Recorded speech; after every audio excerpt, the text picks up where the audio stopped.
Hello and welcome to Catholic Focus. I'm Maureen Kimani, joined by our sign language interpreter Charity Ngema. Here are the headlines making news today.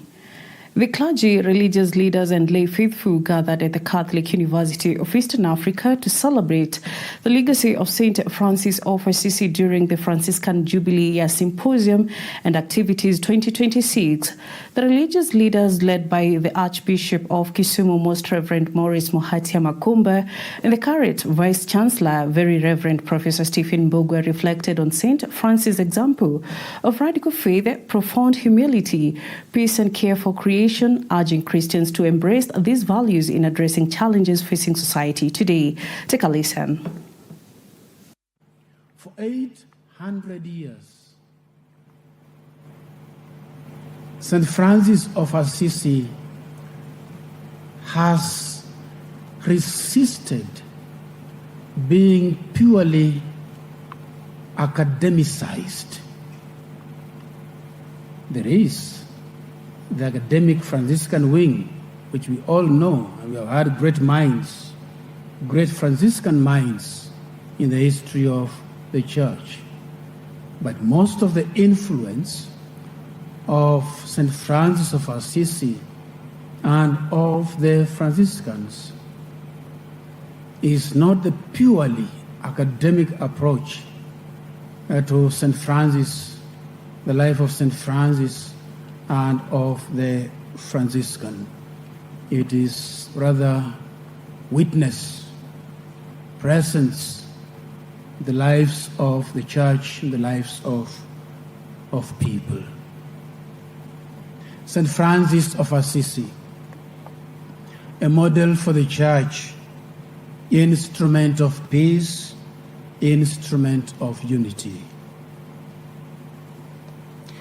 While inaugurating the special year of St. Francis of Assisi at the beginning of this year to celebrate the 800th anniversary of his death, Pope Leo XIV pointed out that the example of St. Francis is needed now more than before as he continues to speak in our time, not because he offers technical solutions, but because his life points to the authentic source of peace.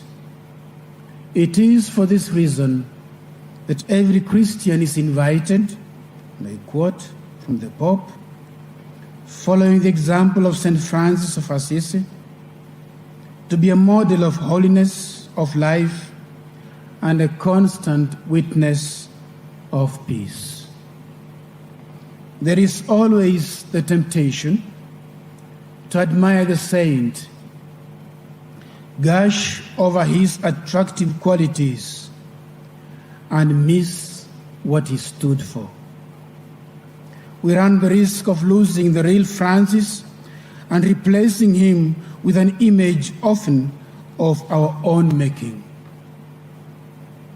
St. Francis always sought the assurance that he and his followers were on the right track. Welcome as we gather right here at Kwea, Nairobi, to mark a historic milestone, 800 years of the enduring legacy of St. Francis of Assisi.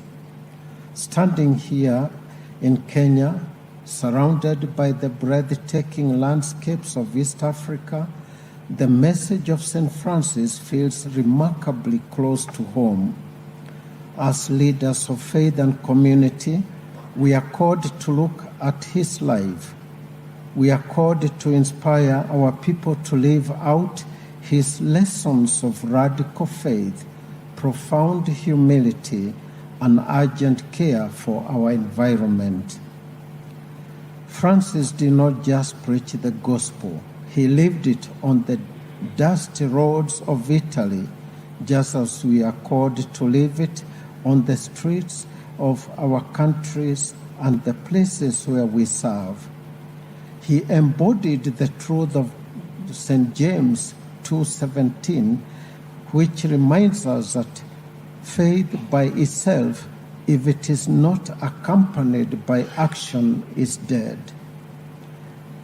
He trusted God completely for his daily needs, reflecting Jesus' call in Matthew 6, verse 33, to seek first his kingdom and his righteousness. He saw the face of God in the poor, the marginalized, and the forgotten. From Church Matters, the healthcare workers' strike has entered its fourth week, with medical officers in Busia, Kakamega and clinical officers in Makueni intensifying pressure on the government to address their grievances and implement existing agreements. Our reporter Susan Bulemi brings us the full reports. Led by union officials Cedric Alusa and Boniface Mutobera, the medics are demanding salary increments, promotions, implementation of their collective bargaining agreement, and improved working conditions. Ni takriban mwaka moja wakati tulipewa enhanced risk allowance, na hiyo enhanced risk allowance ilikuwa inaanza mwezi wa 7 mwaka uliopita na inaanza kuongezwa mwezi wa 7 mwaka huu. So kufikia sasa hata imeisha mwaka mmoja, wenzetu hawajaweza kupewa hiyo increased allowance, na tunaendelea kusonga kwa miaka zingine ambazo imesonga juu zaidi. So tunaona inaweza kuwa mzigo ambayo county inaweza anza kutumia kama kiegezo ya kuweza kukosa kulipa wenzetu. So tuko hapa kusimama nao ili waweze matakwa yao yaweze kusikizwa. Swala ya kwanza ni swala ya CBA, ambayo hii CBA iliongelewa na Council of Governors, wakaelewana kuwa imepitishwa, na ni wajibu wa kila county secretary kuhakikisha kuwa hii CBA imetiwa sahihi na kila county, sababu tunaelewa kuwa afya ni kitu ambacho iko devolved kwa every county. So we expect the county secretary to have signed the CBA, and up to date the CBA for Busia has not been signed. Number 2 is the issue of career guidelines. We have the approved career guidelines by the Public Service Commission that were decentralized to all county governments to implement fully. That is from May 2024. But as we speak, in Busia County, the career guidelines have not been implemented. There has been an increment of basic salaries for civil servants, including county government employees, which includes clinical officers. And specifically, we have the phase 3 and phase 4 that was only implemented recently, but unfortunately, we still have arrears of 19 months that are yet to be paid. Na kufikia sasa hivi hakuna solution ambayo yote imepatikana, especially kwa county ya Busia. In Makueni County, the clinical officers are demanding better terms and career progression, including the creation of a director of clinical services position. We looked at things that have almost zero cost. Like, for example, giving or establishing the director clinical services, which is the operationalization of the office of the officer that is supposed to lead clinical officers in line with the career guidelines of May 2024, which was adopted by the cabinet in Makueni County. I want to request His Excellency to give guidance, just the same way he did yesterday, to give guidance that we now agree on the short-term deliverables, starting with the operationalization of the Office of the Director Clinical Services, paying now the risk allowance at 7,000 from 3,000, which is an enhancement that has been done by the CBA they signed yesterday, and also the arrears thereof, which have been accrued from the last financial year when the Council of Governors put to paper the return to work formula in January. They also want full implementation of the Public Service Commission's career guidelines, backdated to May 8, 2024, as well as the Cabinet approved or accepted to use the career guidelines for clinical officers as signed 8th May 2024.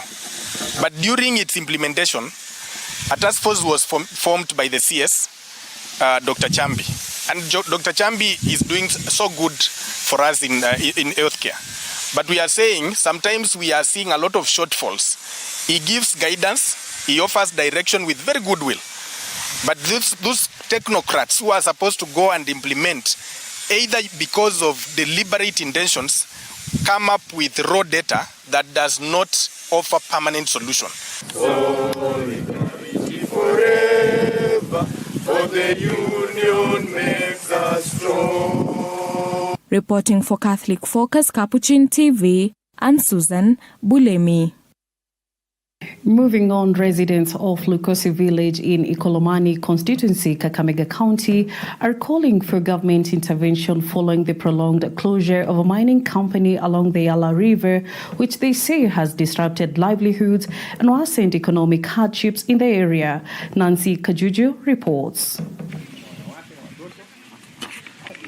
The residents say the closure of the mining operations has had a ripple effect on the local economy, with several businesses that depended on the mining activities struggling to survive. They say many young people who relied on the company for employment have also been left without a source of income, making it increasingly difficult for families to meet their daily needs. Watoto wetu walikuwa wanapata kutoka huko pesa, lakini vile walifunga wakikucha hapa, tunataka tusaidie vile watoto hao watakula. Hii mradi ninatoka irudishwe, ikuwa ya kusaidia sisi, sababu tuko shida sana upanda ya chakula na hospitali wanakuletea. Sasa hawa ndio wanakushikilia, wanaleta chakula ya kusaidia sisi, hata watoto wanakubali hata tusomeshea. Isikwame. Tangu ifungwe tumepata shida nyingi sana. Hata wajane kukula ni shida, watoto kusoma ni shida. Watoto wenye walikuwa wanafanya kazi huko kwa mto kwa hii kampuni wote wako tu hawana ile chakula yao ya kila siku. Wanapata shida kabisa. The company was shut down in 2024 over allegations that it was operating without the required license. However, the management maintains that it has since complied with the government's requirements and is calling for the reopening of its operations. There was an allegation that we don't have right papers according to the law of Kenya. Lakini tumekuwa tukifuatilia right papers and documents since we started, that is in November 2024. So the whole of last year we've been using it to find the right documents. We've gone through offices kufuata sheria ya Kenya. As you know, it is very difficult because it has so many processes that needs to be done, especially by NEMA, by Water Resources Company of Kenya. And we gave them time to do an investigation and what they require for us to get the right documents. So today, confidently, I stand here saying that we have the right documents. We have NEMA license, we have a water license, we have the RUA certificate. We pay tax, we pay to the county government, and we also pay royalties. We have complied even to the mining department. The residents now want a lasting solution to the dispute, saying the resumption of lawful mining activities will help restore employment opportunities and revive businesses that have been affected by the closure.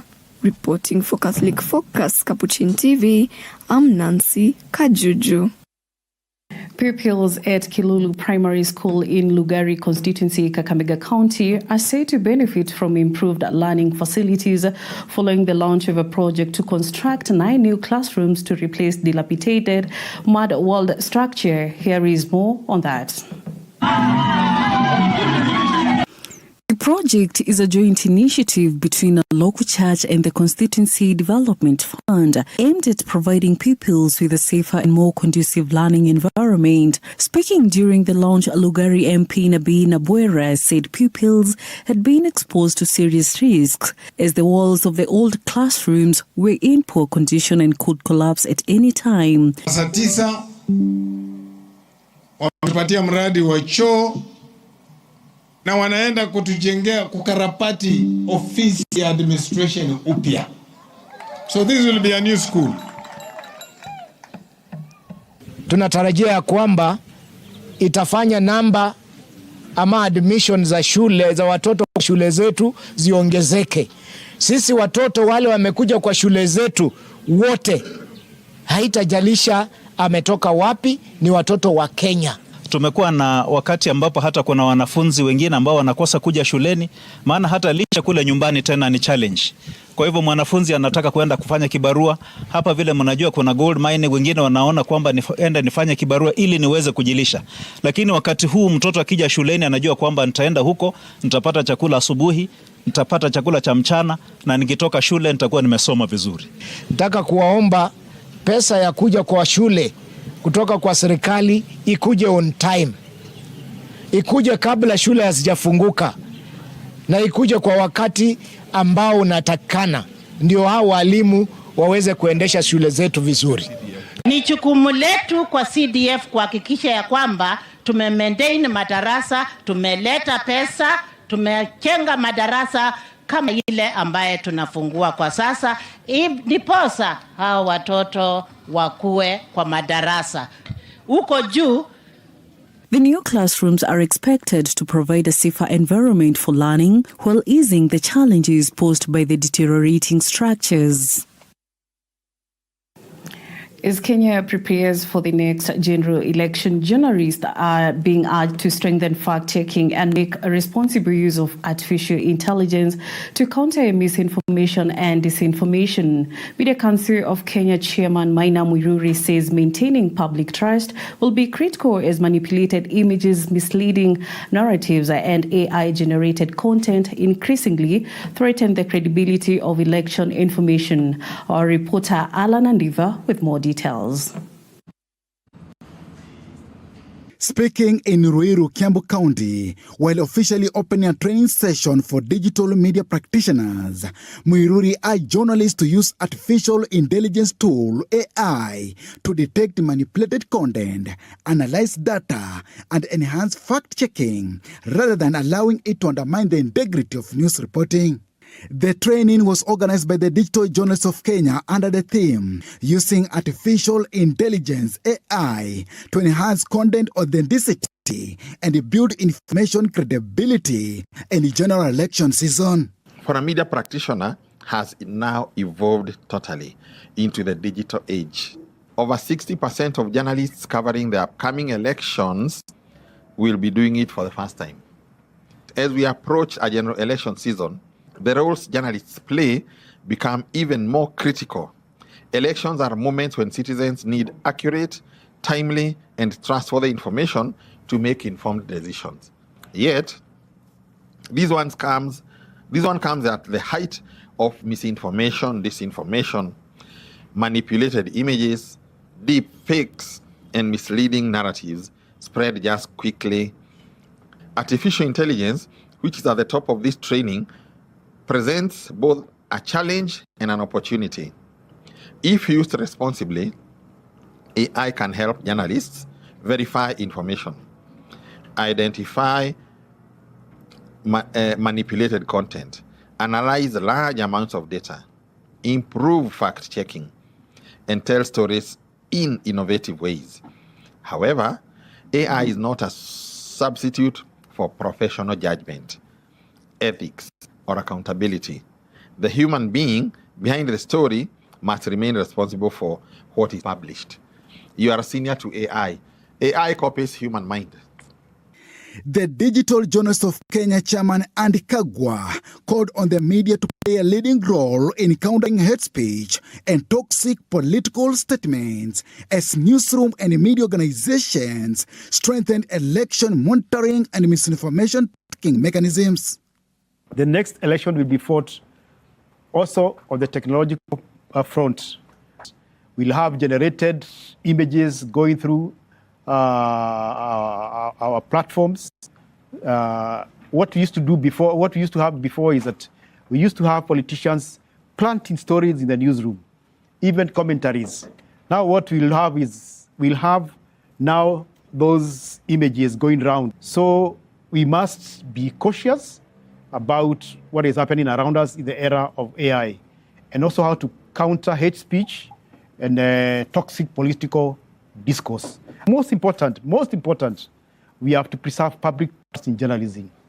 On the other hand, the Digital Journalists of Kenya Secretary Christine Mushiri say the association is focused on training and equipping digital journalists while building their capacity to operate responsibly in the digital space. It is important for journalists, especially the digital journalists, to actually even now have the skill and know how to navigate during that time. Now that AI has disrupted the world, as you all know, in all sectors, you know that it has rapidly changed how journalists produce, verify, and even distribute information. As the country looks forward to the next general election, the media will have a critical role in keeping the public accurately informed. With misinformation and AI-generated content expected to shape the information landscape, journalists will be required to remain vigilant, verify information, and uphold the highest standard of accuracy and credibility. Reporting for the Catholic Focus, Capuchin TV, I'm Alan Avepandiva. In other news, as the world grapples with rising cases of premature death linked to lifestyle changes, climate change and increased consumption of processed fruits, one family in Kathiani, Machakos County is celebrating remarkable longevity. One of its members, Lesa Muluki, has marked an extraordinary 110 years of age, with two of her sons also living beyond 80. Take a look.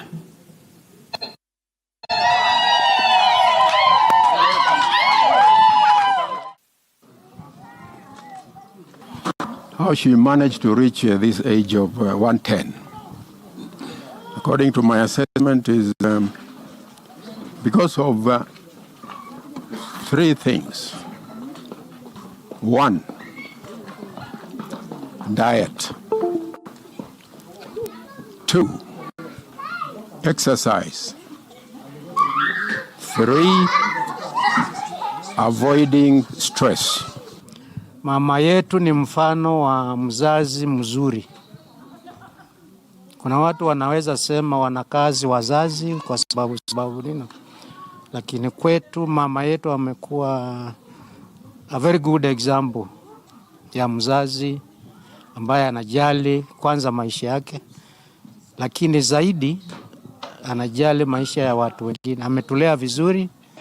Alitufundisha venye wajukuu wanastahili kuishi ama venye binadamu anastahili kuishi na watu wengine, na sio sisi tu peke yetu. Alikuwa hata majirani mpaka saa hii, hata ukienda majirani kwetu Kathiani utapata kila mtu ama wajukuu wenye marika yetu wanataka kuwa mfano na sisi wenye tumelelewa na mama, naye amekuwa mstari wa mbele kukutanisha watu pamoja, na tunamshukuru sana. Sio familia mingi ama wajukuu wengi wako na bahati ya kukuwa na shosh mwenye ako na miaka 110 ama 100 na hiyo ni baraka kubwa sana kwetu sisi. Wala na dawe mwanene wana yudengulu. Detembe okamba odagani venela ya mbadili yake na tanange yusimbe. Interesting story, and healthy choices and habits can shape how long we live. Lesa Muluki's 110 years are a remarkable example. And that brings us to the end of Catholic Focus. Thank you for watching. Our Maureen Kimani and our sign language interpreter has been Charity Ngema. Goodbye. See you next time.